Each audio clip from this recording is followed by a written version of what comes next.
ഇന്ന് ഞാൻ പരിചയപ്പെടുത്താൻ പോകുന്നത് അത്രയധികം മൃഗങ്ങളെ നമുക്ക് കാണാൻ പറ്റിയൊരു സൂ ആണ്. നിങ്ങൾ ആദ്യമായിട്ടാണ് നമ്മൾ പേജ് കാണുന്നതെങ്കിൽ ഒന്ന് സബ്സ്ക്രൈബ് ചെയ്യുക, ബെല്ലൈക്കൺ അമർത്തുക. ഒരു ഉച്ചയോട് കൂടി തന്നെ നമ്മൾ മൈസൂർ സൂവിലെത്തി. അത്യാവശ്യം നല്ലൊരു ക്ലൈമറ്റ് തന്നെയായിരുന്നു. ആ സമയത്താണ് നമ്മൾ കാണുന്നത് ഒരു പുള്ളിക്കാരൻ ഇതിലെ നടക്കുന്നത്. കിങ് കോങ് സിനിമയിലൊക്കെ കണ്ട അതേ പുള്ളി.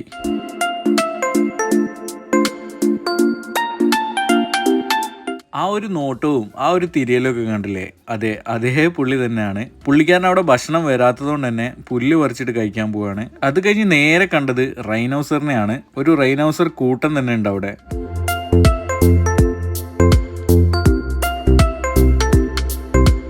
അതും കണ്ട് അങ്ങനെ നടന്നപ്പോണ്ട് ഒരാൾ രാജാവിനെ പോലെ നടക്കുന്നു. അതെ, ചീറ്റ. ഇതിൻ്റെ അടുത്തായിട്ട് തന്നെ ടൈഗറും ലയണും ഒക്കെ ഉണ്ട്. ഫോണിൽ ചാർജ് ഇല്ലാത്തതുകൊണ്ട് ആ വീഡിയോസ് ഞാൻ എടുക്കാൻ വിട്ടുപോയതാണ്. പിന്നെ അടുത്തത് വന്നത് സീബ്രയാണ്. അത് കഴിഞ്ഞ് സീബ്രയുടെ അടുത്ത് നിന്ന് നടന്നപ്പോൾ തന്നെ നമ്മുടെ മങ്കി, വേറൊരു ടൈപ്പ് മങ്കിയാണ്. പുള്ളിക്കാരനെയും കഴിഞ്ഞ് നമ്മൾ നേരെ എത്തിയത് കരടിൻ്റെ അടുത്താണ്. കരടിയും അതേപോലെ ഇവർക്ക് ഈ സൈഡിലൂടെയാണ് അവർക്ക് ഭക്ഷണം വരിക. ആ ഭക്ഷണത്തിന് വേണ്ടിയിട്ടാണ് അവർ വെയിറ്റ് ചെയ്യുന്നത്. അത് കഴിഞ്ഞ് കുറച്ചപ്പുറത്ത് എത്തിയപ്പോൾ അവിടെ ഒരു കൂട്ടം കുറുക്കന്മാരുണ്ടായിരുന്നു. ശരിക്കും അവർ കാട്ടിലൂടെ എങ്ങനെയാണോ നടക്കുന്നത് ആ ഒരു അറ്റ്മോസ്ഫിയർ ആണ് അവർക്ക് വേണ്ടി ഇവിടെ സെറ്റാക്കി വെച്ചത്. അതുകൊണ്ട് തന്നെ ആ ഒരു രീതിയിൽ തന്നെയാണ് അവർ നടക്കുന്നതും എല്ലാം.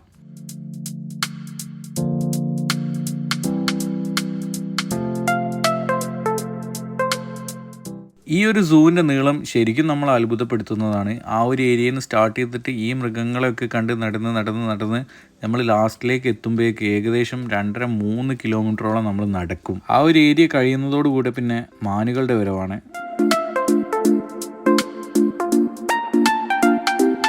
പല രീതിയിലുള്ള മാനുകൾ അവിടെ ഉണ്ട്.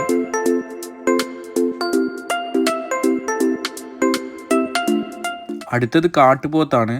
അതായത് നമ്മൾ കാട്ടിന്ന് വിളിക്കുന്ന സാധനം. അത് കഴിഞ്ഞിട്ട് പിന്നെ വരുന്നത് ഒരു കൂട്ടം ആനകളാണ്. ഇത് ഇന്ത്യൻ ആനയാണ്. ഒരു ആനച്ചേട്ടൻ അവിടെ മൂത്രമൊഴിച്ചുകൊണ്ടിരിക്കുകയാണ്.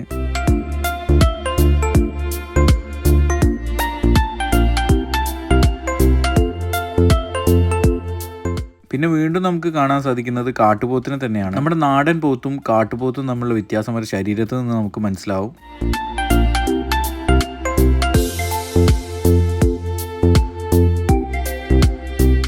പിന്നീട് നമുക്ക് കാണാൻ സാധിക്കുന്നത് പല രീതിയിലുള്ള പാമ്പുകളാണ്.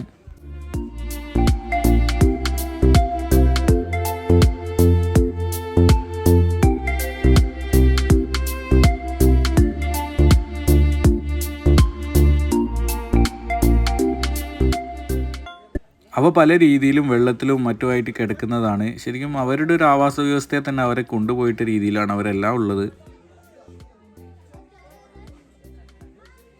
അത് കഴിഞ്ഞ് അവസാനം നമ്മുടെ ജിറാഫിനെയും കണ്ടിട്ട് ഞങ്ങളുമെല്ലാം യാത്ര പറഞ്ഞു.